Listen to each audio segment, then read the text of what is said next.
Nosotros estamos listos para un nuevo Legalcast de Grupo Defensa.cl y tengo el honor de estar con mi querido Sabas Chaguán sentado acá al lado. ¿Cómo estás, Sabas? Muy bien.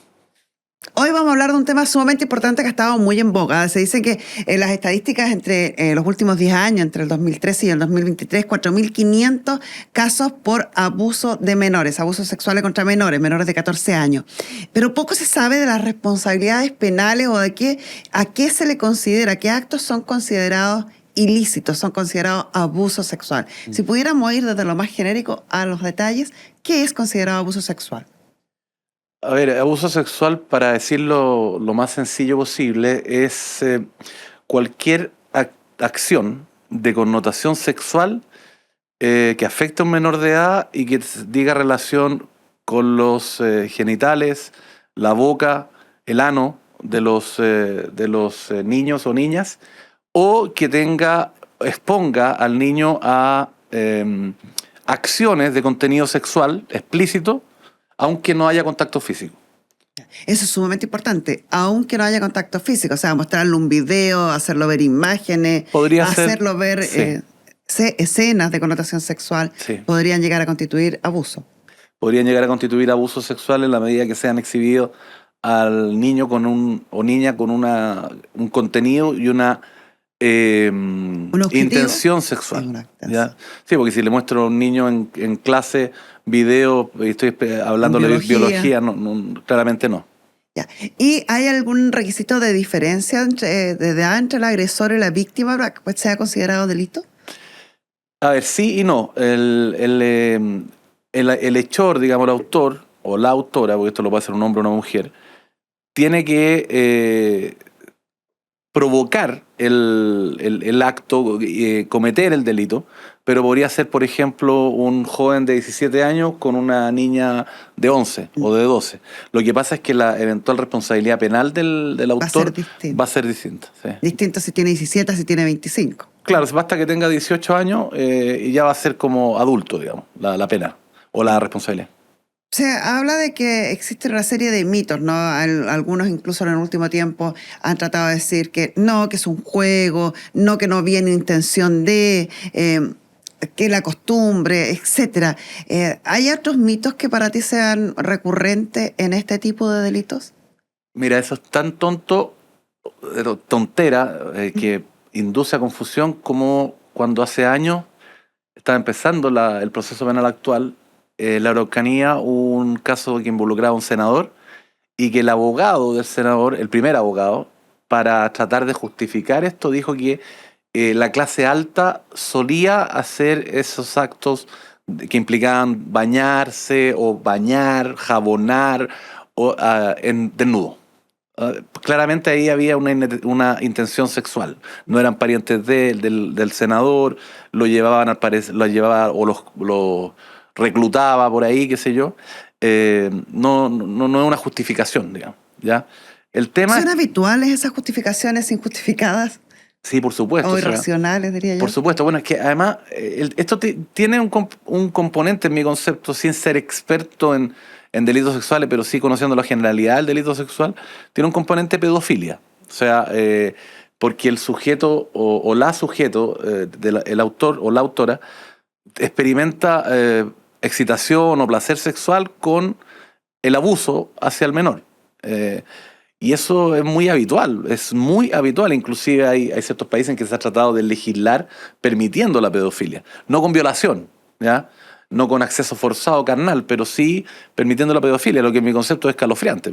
Escalofriante, sobre todo cuando uno escucha los testimonios de los victimarios de estas situaciones. Ellos hablan incluso de enamoramiento. Yo me acuerdo hace unos años atrás, me tocó por razones profesionales hablar con uno, y ellos defienden su postura, de que se enamoran, de que por eso se fugan con las víctimas y tratan de defender este amor, cual Romeo y Julieta, con poca conciencia de la ilicitud del hecho. Bueno, que esperen a que la víctima tenga 18 años. Eso es amor de verdad. Sí.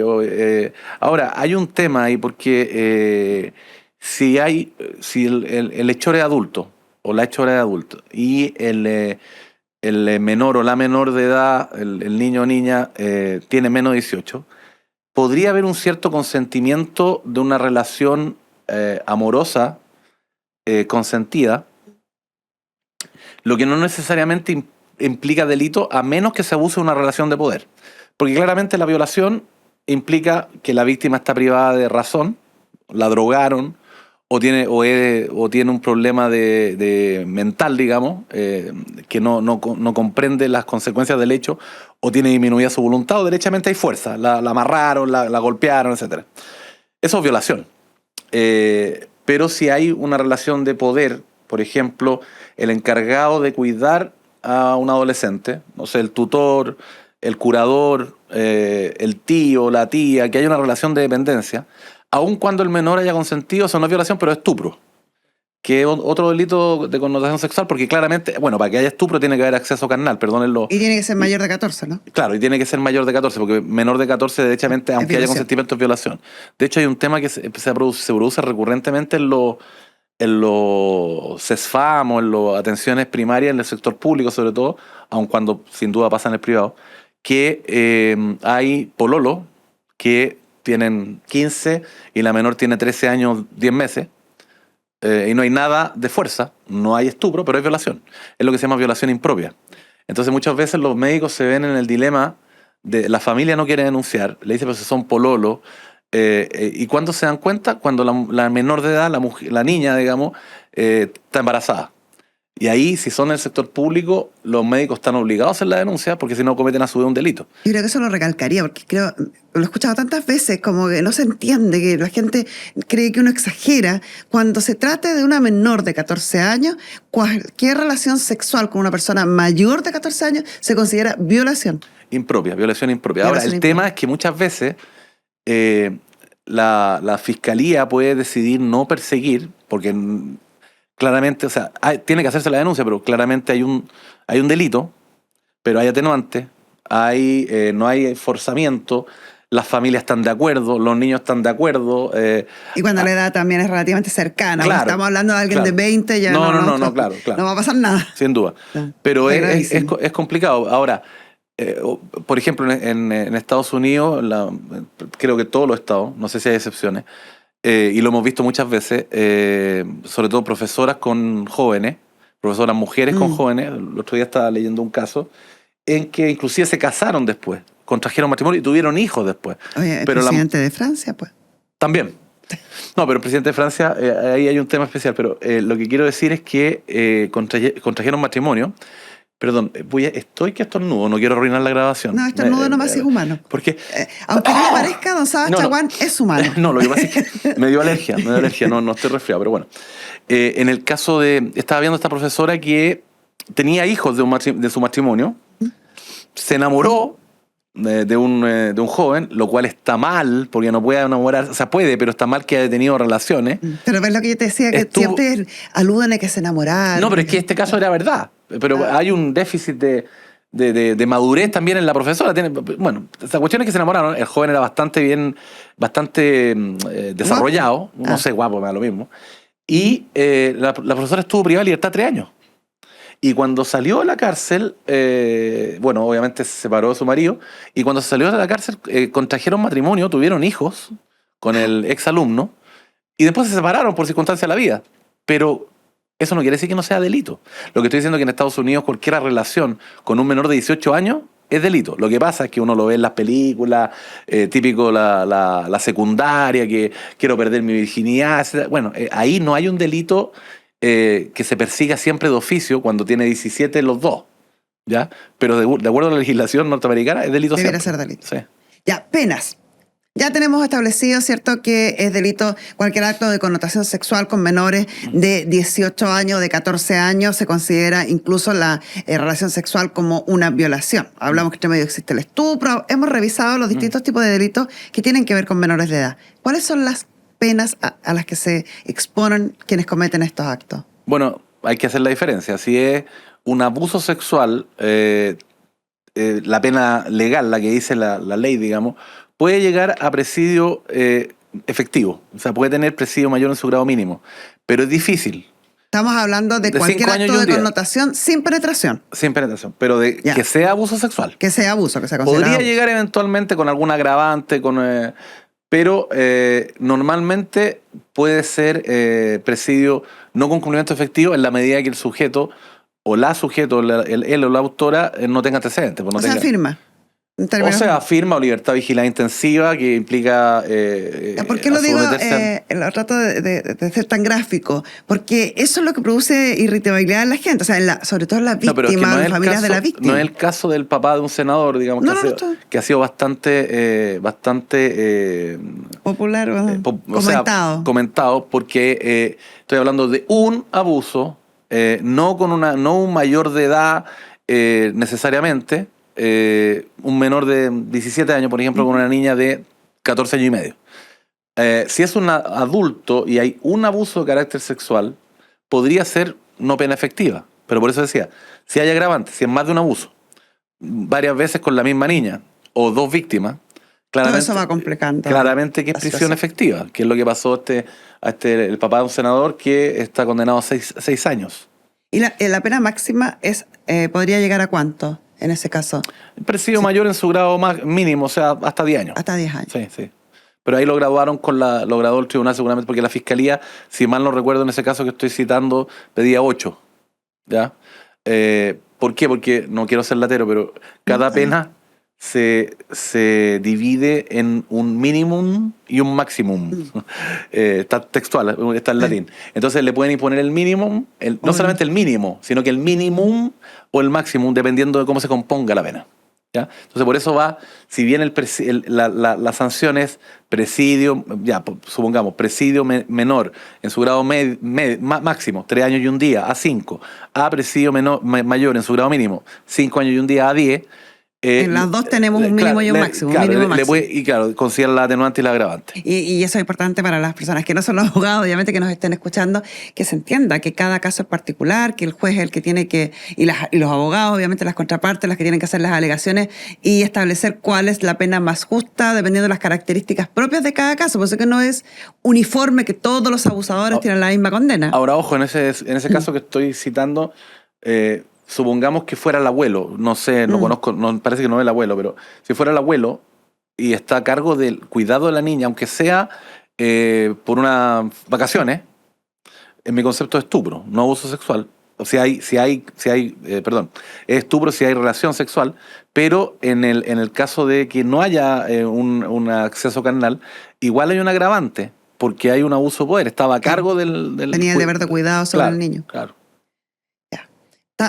Y situaciones que son resueltas en razón, tú lo estás diciendo, de las agravantes, de las atenuantes, de las condiciones específicas del caso y que además tiene la posibilidad siempre de interponer los recursos procesales para que esto sea revisado en una segunda instancia e incluso frente a la Corte Suprema, ¿no? Claro, ahora, nuevamente, no quiero ser latero, pero acuérdate que no es instancia porque no es apelación, es un recurso de nulidad. A menos que haya sido un procedimiento especial, un procedimiento abreviado, ahí sería recurso de apelación, que es más restringido, porque el recurso de nulidad, estadísticamente, los casos en que se anula la sentencia no superan el 10-15%. Es bastante bajo. Es bastante, claro, y bastante restringido. Por eso la ley, el Código Procesal Penal, tiene un tribunal de juicio oral que son 3 personas. Se supone que 3 cabezas piensan más que una. Y es el fundamento, entre otras cosas, bueno, otros fundamentos técnicos, no se puede repetir el juicio a menos que sea nulo, etcétera, que no haya apelación. Porque la apelación permite que la Corte de Apelaciones, o excepcionalmente en la nulidad per saltum, o sea, por salto, excepcionalmente por la causal puede ir a la Corte Suprema, pero ahí solamente revisan el derecho. En la apelación pueden revisar todo. Entonces, esa es la diferencia. O sea, equivale como a un segundo juicio. Generalmente se intenta sin éxito. O sea, estadísticamente es bastante restringida los casos en que se acoge. Igual que en el procedimiento laboral, que también hay nulidad, no apelación. Estos son procesos que pueden demorar indistintamente dependiendo del caso, ¿no? Puede haber un caso que se resuelva muy rápidamente o puede llegar a durar años un proceso de investigación sobre abuso. Es que depende de varios factores, pero a ver, el plazo máximo de investigación desde que se formaliza es 2 años. Después, si se cita la audiencia de preparación de juicio oral, no antes de 25, ni después de 35 días, 2 años y ya 2 meses, supongamos. Y después el juicio oral no antes de 30, después de 60 días, supongamos 3 meses más, o sea, estamos hablando de 2 años, 6 meses, desde que se formalizó, debería estar resuelto. Otra cosa es que Acordémonos que hace 3 años, 3 años, o 2 años y medio, se publicó la ley que dice que los delitos sexuales contra menores son imprescriptibles. Ah, verdad. Entonces ahí si ocurre un delito contra un menor sexual hoy, nunca va a prescribir. O sea, puede hacer la denuncia cuando tenga 50 años. Pero si se produjo antes de que se publicara esa ley, hace 2 años y medio, regía la ley antigua que la habían modificado en el año 97, que empieza a correr el plazo de prescripción desde que el menor o la menor cumple 18 años. Entonces, pues, supongamos que abusaron de un menor a los 10 años, tiene 8 años antes que empiece a correr la prescripción, más la prescripción normal, que si es crimen son 10. Entonces, son 18 años. ¿No? A propósito de lo mismo que estabas explicando, uno lee en redes sociales que generalmente se cuestiona mucho a la víctima que denuncia cuando ya ha pasado el plazo de prescripción, que dice, ¿para qué? ¿Tiene alguna consecuencia judicial para el victimario, alguna denuncia de algo que ya prescribió? Penal no debería. Sin embargo, las investigaciones se realizan igual muchas veces. Claro, porque la doctrina dice que para determinar si hay prescripción efectivamente hay que investigarlo. ¿Y por qué? Porque la prescripción se puede suspender o se puede interrumpir. Si yo tengo un abuso sexual de hace 10 años, está prescrito, en principio, pero podría haber salido del país. Y cuando estoy fuera del país se cuentan 2 días por cada un día de prescripción en Chile, sería 20 años. Supongamos que no salí del país, pero tengo un abuso sexual hace 11 años, pero cuando llevaba 3 años de cometido ese abuso, cometí otro. Se interrumpe la prescripción, entonces empieza a correr de nuevo. Otra es que se suspende. Cuando, por ejemplo, alguien presentó una querella contra mí, pueden haber suspendido la prescripción también. Entonces hay que investigar para despejar todas esas cosas. Y si se declara prescrito puede tener consecuencias igual, aunque el sistema antiguo procesal, donde no había fiscal, había jueces del crimen. En el caso Caradima, se investigó en ese caso por una ministra en visita del sistema antiguo, por la repercusión, estaba absolutamente prescrito, pero había que investigarlo. De hecho, la denuncia se hizo en la Fiscalía del Ministerio Público en su momento, que se la envió a la ministra, y la ministra investigó, después está prescrito.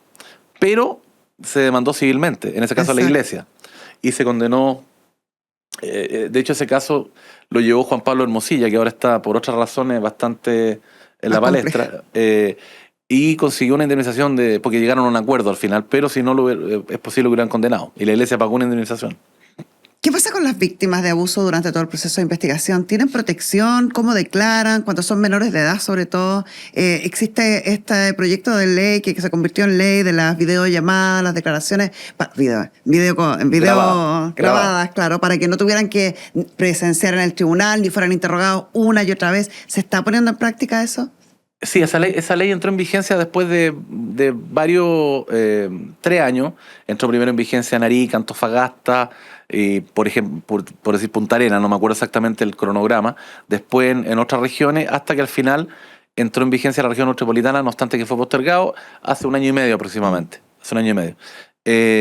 ¿Y qué pasa? Pues eso es de un estudio, tuvo ahí una labor importante la Fiscalía del Ministerio Público y la Fundación Amparo y Justicia, que se sacó la cuenta muchas veces, y los menores de edad o las mujeres adultas o los niños adultos, o sea, víctimas de abuso podían llegar a declarar hasta 6 veces.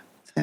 Y cada vez que declaran, rememoran y se recuerdan de lo que pasó. Es una revictimización. Una revictimización o victimización secundaria, pero además produce estrés postraumático, claro. Y si está en tratamiento psicológico, le dificulta el tratamiento psicológico. Entonces, la entrevista video grabada se le toma la declaración una vez por funcionarios especialmente capacitados, que se llaman los entrevistadores, que son funcionarios del Poder Judicial o de la Fiscalía o de la Policía de Investigación o Carabineros, que tienen cursos, formación, etcétera, y ellos entrevistan y graban a la víctima. Y esa grabación es la que posteriormente se exhibe en el juicio. Ahora, el tema es que solamente, excepcionalmente, si hay alguna una imputación de que es falsa la videograbación o la víctima es mayor de edad. O tiene alguna contradicción importantísima, claro, para la causa. Es mayor de edad la víctima, por ejemplo, y quiere declarar en el juicio oral, podría ir la víctima y no declarar. Pero no, aunque haya contradicción, si no hay sospechas, digamos, bueno, ahí está la entrevista, tendrán que haber otros medios de prueba que la desvirtúen.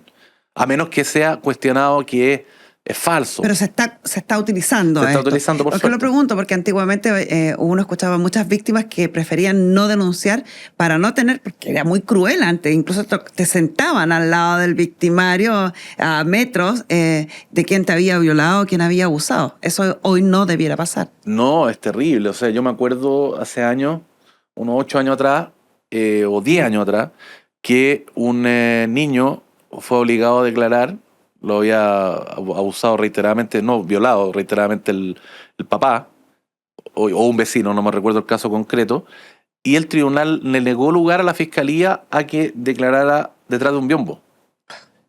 Y el niño declaró que ya no era tan niño, pero era niño todavía, no era adolescente, y se orinó, de miedo. De miedo. De miedo, y la fiscalía, cuando vio eso, retiró el testimonio del niño, y el sujeto lo absolvieron. Entonces, ese tipo de exceso se precave, digamos, se evita con la entrevista videograbada.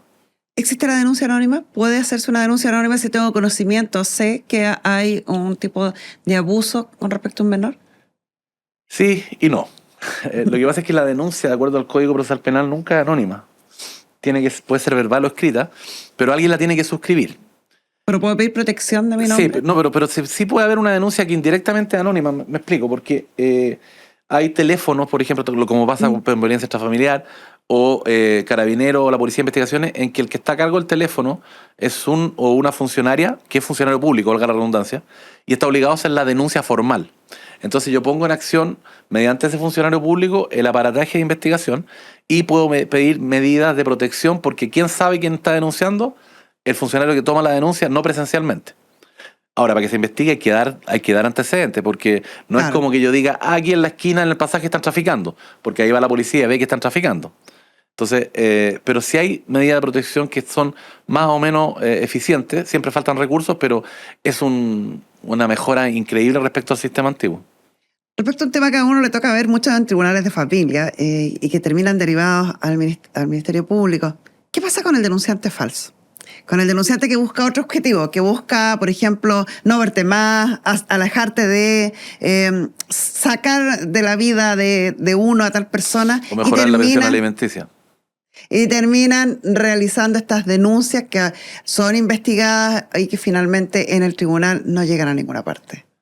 Bueno, ahí hay casos de abuso increíbles. Me ha tocado ver casos, no estoy diciendo que sea siempre así, los que me ha tocado ver, digamos, de mujeres que le han, como se dice técnicamente, le han inoculado un testimonio a la víctima, niño o niña menor de edad. Sí.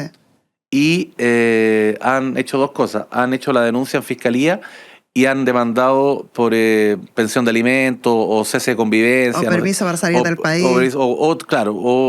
Y ha sido una medida de presión el proceso penal para que se arregle el proceso de familia.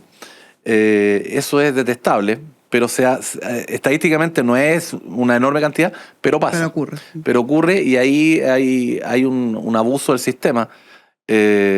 Pero ocurre. Ahora, eso hay que investigarlo de todas maneras, porque si resulta que sí es verdad. Entonces, eso es lo terrible, que cuando se hacen estas denuncias falsas, uno no puede desecharlas de plano sin antes investigar, porque está el cuidado de un niño, la seguridad e integridad de un niño en juego. Terrible. A mí me tocó un caso que yo no me dedico a defensa de delitos sexuales. No he tomado nunca una defensa de un delito sexual. Sí alguna querella. Tuve una que era un invento, pero era un profesor y la denunciante tenía 50 años, así que no. Y no era violación. Pero bueno, el tema es que cuando hay me tocó el caso de se pelearon, unos jóvenes, el marido 28, la cónyuge 27, y tenían un hijo chico y ella lo denunció por abuso sexual. Y este joven era hijo de una pareja que yo conocía. Por suerte le di un par de consejos, digamos, no lo defendí, pero después se arrepintieron. Se abuenaron, retiraron la denuncia, retiraron la demanda de familia y ahora están felices viviendo juntos. Por suerte, el niño era niño casi bebé, tenía 3 años, se alcanzó a dar cuenta. Claro, porque cuando uno dice se hace la investigación igual, hay que tomar conciencia que se puede implicar pericias a los niños, incluso pericias médicas, que es bastante fuerte para un niño, que puede dejarle secuelas psicológicas. Muy invasiva, ¿Sí? Muy invasiva, sí, por cierto. Entonces, ese caso me tocó conocer, por suerte se arreglaron. Encuentro que es una estupidez increíble inventarse mutuamente porque... Es un descriterio. Sí, pero bueno, era inmaduro. Bueno, mi querido Sabas, vamos cerrando. Entonces, para ir resumiendo lo que hablamos, hacer un breve resumen previo a la prueba. Sí. Hoy estuvimos analizando los abusos sexuales contra menores de edad. Estamos hablando de menores de 18 años. Tú nos explicaste lo que era el estupro, nos explicaste que el abuso es cualquier acto de connotación sexual que no implique un acto sexual propiamente tal como acceso carnal, como dice la ley, o violación. Pero ni tampoco objetos, se me olvidó eso. Ni tampoco objetos, sí. Muy bien.